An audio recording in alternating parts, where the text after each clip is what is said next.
And from the embodied place, it's always the look back where you go, what the hell did I do before? Why did I make this so hard? Same with awakenings. Most of us are making it so hard on ourselves when it could be so easy. Just look for the alignment. Look for the source inside of you. Express more of your nature. Dare to expand your comfort zone. Decondition the old default mode and discover the true self that has always been waiting for you underneath. Hi everyone, today I'm going to talk about the thing that's blocking your next awakening, okay? I'm going to mention it right now. You don't have to wait 10 minutes to find out the thing that's blocking your next awakening. No, I'm going to say it right now. You ready? You ready? Brace yourselves, okay? It is nothing. Exactly, nothing. Nothing's blocking your next awakening. You know, I love to say, oh, here are the things blocking your next awakening, so you better work with me to unblock yourself from your next awakening and experience it and call it in.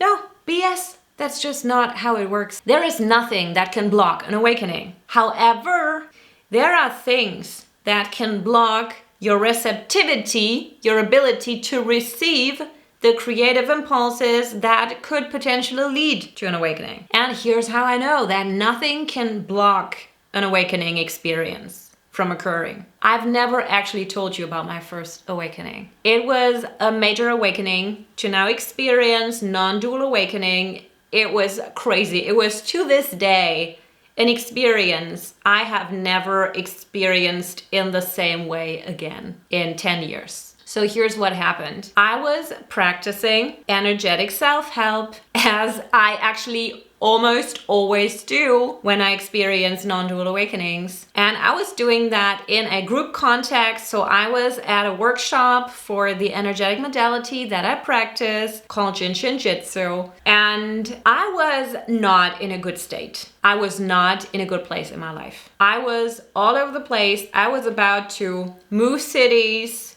change university, not knowing if I wanted to go back to university at all. My entire life at the time was a big, gigantic, painful question mark. And it was driving me nuts. I was not looking forward to any sort of change. I had no clue how to handle that. I had no clue which choices to make in the first place. And it got so bad that in the precise period of my life where my first awakening hit, I was feeling dizzy, like physically dizzy on a daily basis. It was bad. It was like high intensity dizziness.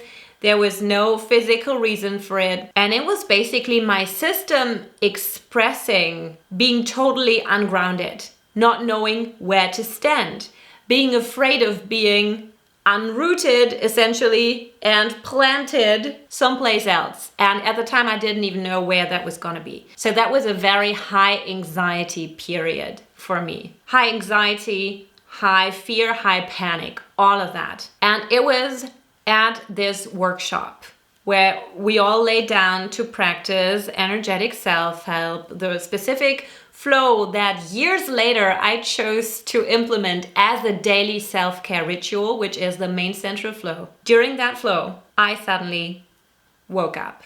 I was in the middle of worrying about my insecure future, not knowing what I was gonna do, being in high anxiety over my countless body symptoms, over my chronic pain that I was living with at the time, that was giving me so much fear of what this was, of what the cause was. And I was worrying about all of these things while practicing the main central. And suddenly something in me opened up. A crack in my reality opened and I was flooded. And I mean flooded to an extent that I have no words for, with love, peace, faith, certainty, with knowing that I was safe, that everything was going to be fine, that there was no need for me to worry about my body conditions. I was safe and everything was well. The mental emotional state with which I was flooded the awake state, which I later, only years later, learned to describe and label as such, was beyond anything I had ever experienced. Why did I label that experience an awakening? Only in hindsight, because at the time I was already into spirituality, but I would not have had I was still too far gone from myself. So I was in high anxiety, high fear, high panic, having body symptoms, totally unaware of myself, and still a non-dual awakening hit. And I experienced this extraordinary outer worldly experience of peace and love, being the light. Like I was fused with source in that moment. And nothing in the physical 3D experience I had been creating for myself in that moment, other than the fact that I was practicing energetic self-help while my mind was all over the place and worrying and being scared. Nothing outside of that gave me reason to suddenly open up in a way that I had never been opened before and receive this shower of love and bliss and peace and ease and knowing that all was well. So at the time where I didn't have the language, it was simply like, oh, this was special, this is really something, but I didn't know what to make of it. I appreciated it. It was totally magical. I remember I didn't even tell anyone.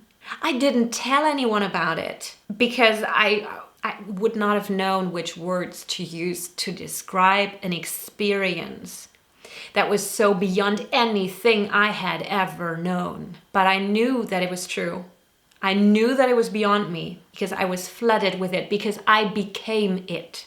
I became that awake state. So in hindsight, I can say that that was the first time that I experienced a non-dual awakening. And nothing, not the state I was in, not the thoughts I was having, not the anxiety I felt, not the fear, not the panic, not the body symptoms, not the dizziness, not my total absence from myself could have blocked the awakening I then experienced. And this is, long story short, the reason why I know that nothing can block your awakening. It's simply about different frequencies. And we can shift our state. We can move up to a different frequency, vibrate at a higher frequency, experience more peace and bliss and ease as we return to our nature, to our soul, in any given moment. In any given moment. Possibly, I do believe that this experience was connected to the energetic self-help I was practicing in that moment, which I also teach. And remember, you can download the guided flow meditation on the main central flow that I practiced in that precise moment on my website for free, okay? For free. Just try it out. You know, I've been talking a lot how I've been practicing the main central flow now daily for 8 years. So it's my personal non-negotiable practice every single day. My number one spiritual practice. But that practice for me happened years before I chose to make it my daily practice. And this is still to the day, can I say that? Yeah, I can say that. The most extraordinary experience I ever had during the main central practice. And let me tell you that many different extraordinary experiences have followed. But that, a decade ago, practicing it just once, not daily at the time, just that one time, during that experience, being showered with love and light and source, just remembering my own nature, reconnecting to the nature within, to the universe within, that was beyond anything that ever came after. And I just want to encourage you to try that practice for yourself. So, moral of story, nothing can block your next awakening. However, here's what I want to add to that. You might be missing out on the opportunities to enhance the chance of experiencing different types of awakenings. The most extraordinary, the most magical, the most tapped in form of awakening certainly is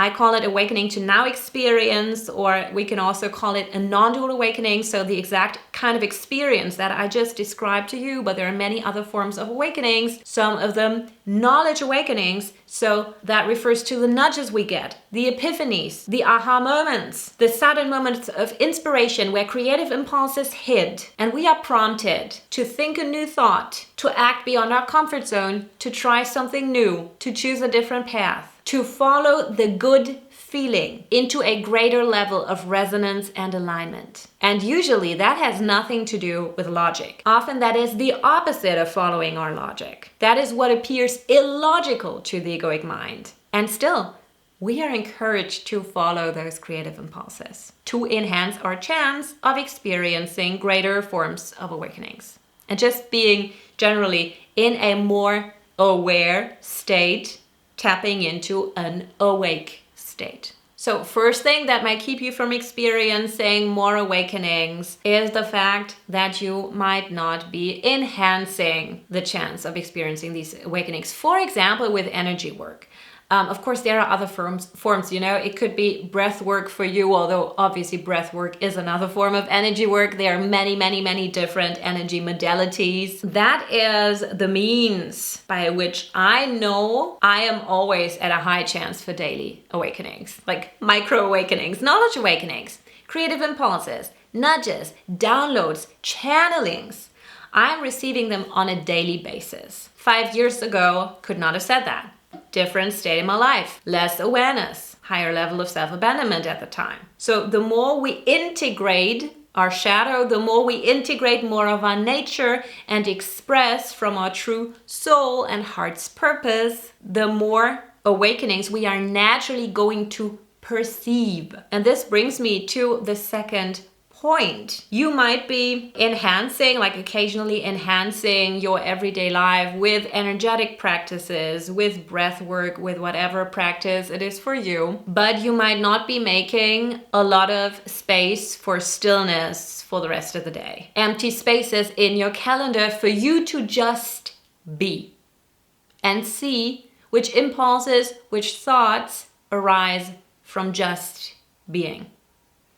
Because when your calendar is packed with one appointment after the next appointment, there is little space for creative impulses as knowledge awakenings or micro awakenings for us to be perceived. They're always coming. But if you are living a highly automated life from a default state of being, then you are most likely missing out on the creative impulses that come in. You might be brushing them off, you might be ignoring them, you might not be tuned in to perceiving them as such. Because stillness, that is where the magic happens. That is where the creative impulses hit. That is where the awakenings can expand, can fill you until you become the awake state in the now. And then there's a third aspect. So you might be making time for stillness and pauses, allowing the magic in, receiving the creative impulses, noticing the creative impulses, enhancing the awakenings, the creative impulses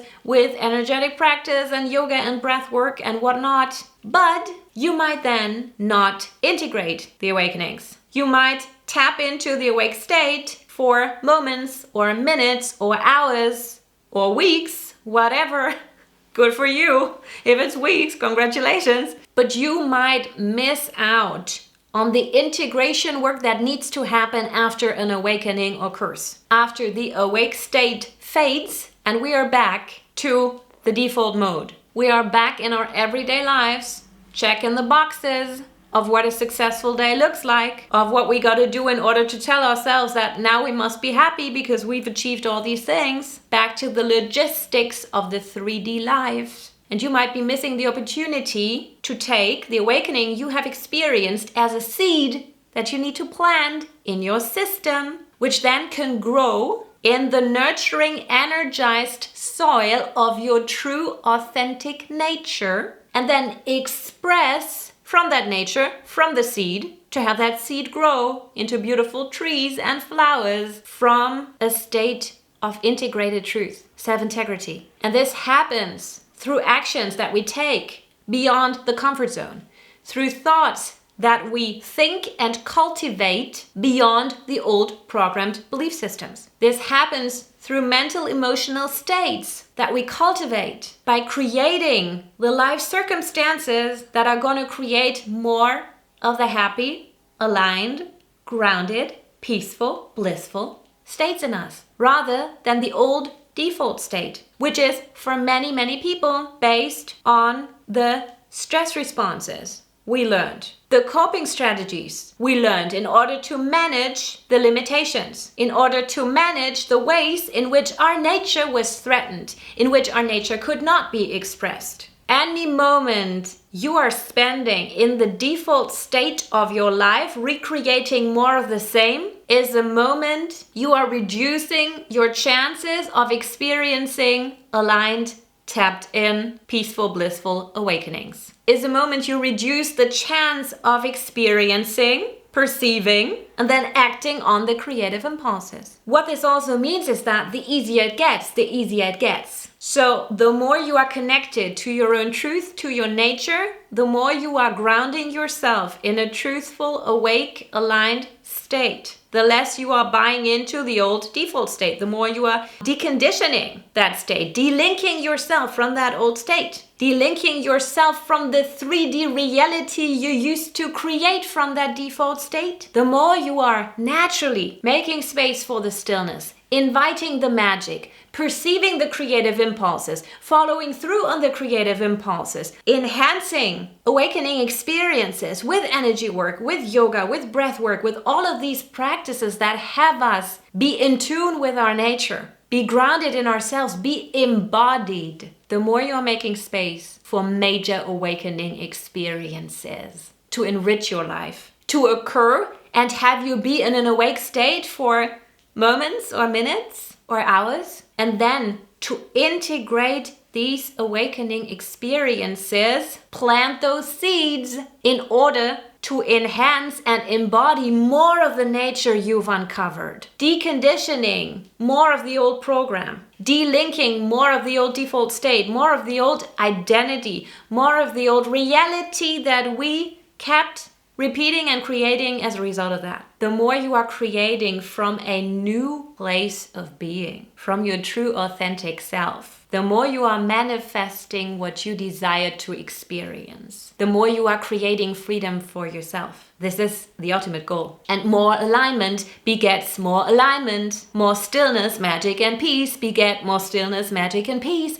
More awakenings, perceiving them and integrating them beget more awakenings. Okay, so that's it for today. This was my take on why you cannot block an awakening experience, but what you might be doing instead that could make things hard for yourself when really it's meant to be so easy to experience awakenings, the awake state, all of the time. And the more you do, the more you will, because more awakenings beget more awakenings, more creative impulses beget more creative impulses. And you are already on the right path. You have never left the right path. You have never strayed from the path of awakenings, because remember that awake is our natural state. Anything else is a poor translation. I channeled that message a few weeks ago, and at first I thought, that's a little daring. Is that accurate? But it felt so true, so I know it's true. Of course it is true. Anything else is a poor translation. A translation that is made from our egoic mind, from our conditioning, from the default mode, from our mental, emotional, nervous system default state. But it's not depicting the truth of who we came here to be, which is to live from the awake state and express from the awake state. More of the time and more of the time. We came here to return to our nature, to spend more time in the awake state and create from the awake state a different reality in which we experience freedom and bliss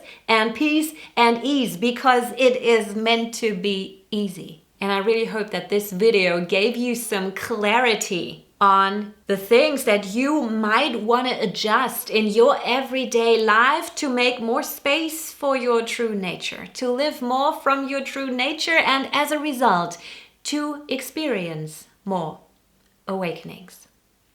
Have a beautiful day. Bye.